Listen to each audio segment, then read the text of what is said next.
Never get tired of that view, huh? She's she's beautiful in a stern, matronly way, isn't she? Used to be copper colored, oxidation. You ever been up to the Crown? I bet it was with a school trip, right? Right? Native New Yorkers never go there themselves. How about the Torch? You ever been up there? Nah, me neither. My uncle told me he went up to the Torch in the 70s. Said it was the scariest way to get the best view in the world.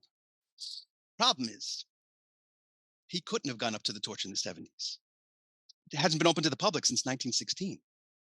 If you're thinking that makes my uncle a liar, you're wrong. Lots of people have vivid memories of going up to the Torch, but they couldn't have actually done it. It's an example of the Mandela effect, a common memory shared by large numbers of people that turns out to never have happened. No, no, no, no, don't walk away.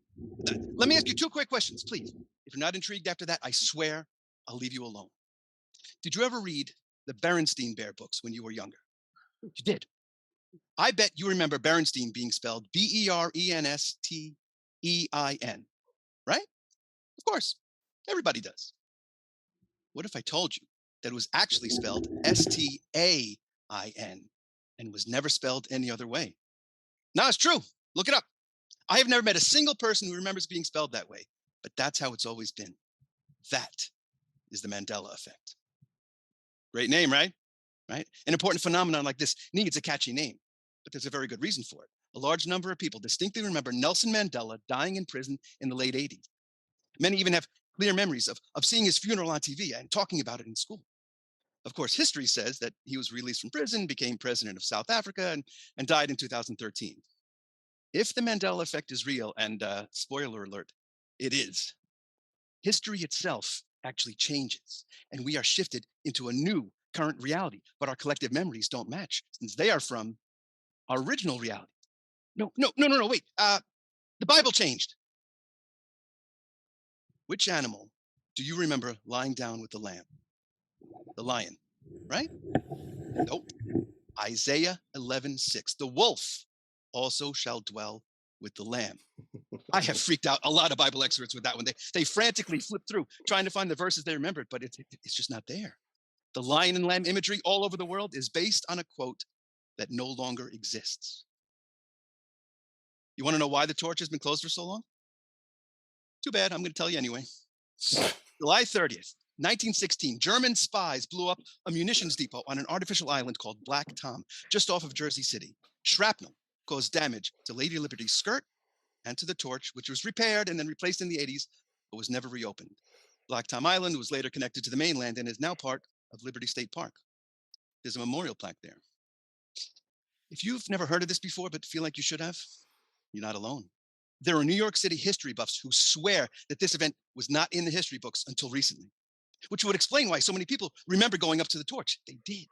But then history changed. So in the new reality, they didn't. But their memories remain. Some people blame CERN, the particle accelerator. They say that they're creating tiny black holes that mess with the space-time continuum. There are so many more examples, little things that appear to have changed, like movie quotes. For instance, if you thought the evil queen in Snow White said, "Mirror, mirror on the wall," watch it again. She actually says, "Magic mirror on the wall." In The Empire Strikes Back, Darth Vader never says, "Luke, I am your father." In every version, he says, "No, I am your father." But you can find clips online of both Mark Hamill and James Earl Jones himself getting it wrong. That's called reality residue. Yeah, evidence that other people, in some cases at or near the source, remember things the way you do, even though it never happened. This next one hurt me right in the childhood. Mr. Rogers never sang, "It's a beautiful day in the neighborhood." It was a beautiful day in this neighborhood. I don't remember it that way. No one does.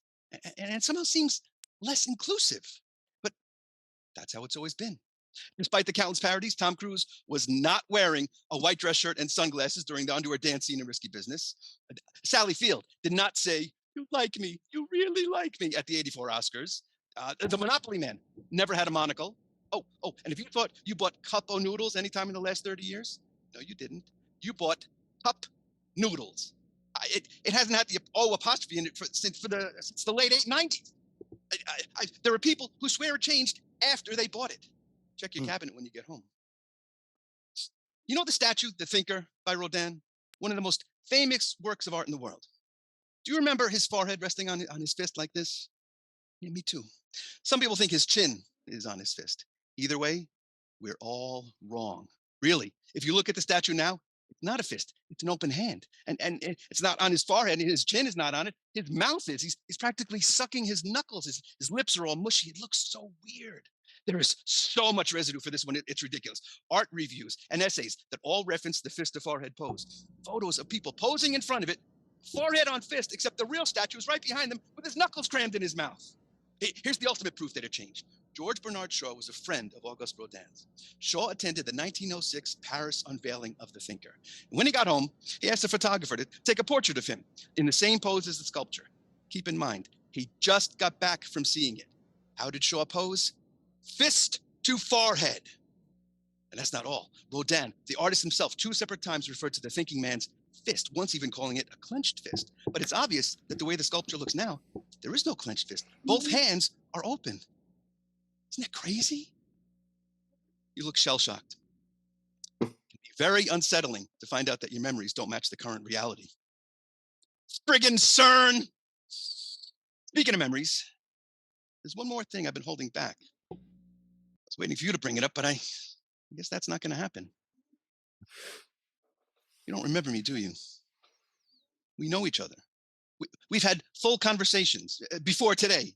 I mean, I'm Jesse, a friend of your nephew, Tom. We met at a birthday party for one of your uncles. I forget which one. About a year ago, we talked about Bigfoot. For crying out loud, we're in pictures together. You really don't remember? Huh. Look at that. I'm your own personal Mandela effect. Do me a favor, humor me. Look at your Facebook.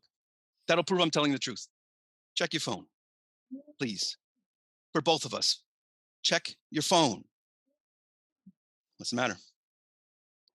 Can't find it? You really should consider putting a lock code on it.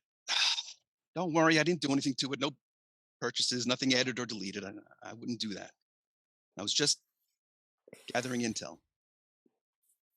I want you to remember that moment when you were about to reach into your pocket for your phone, when you thought it might be possible that we had met before, even though a second earlier you were convinced we hadn't. Remember that moment next time you question someone else's reality. See, it wasn't enough for me to tell you about the Mandela effect. You had to experience it for yourself. I believe that identifying something, naming it, is the first step toward acceptance. Eventually, you'll embrace it. And then you'll tell others, like I do. Enjoy the rest of your ferry ride. Hey there. Never get tired of that view, huh? You ever been up to the Torch?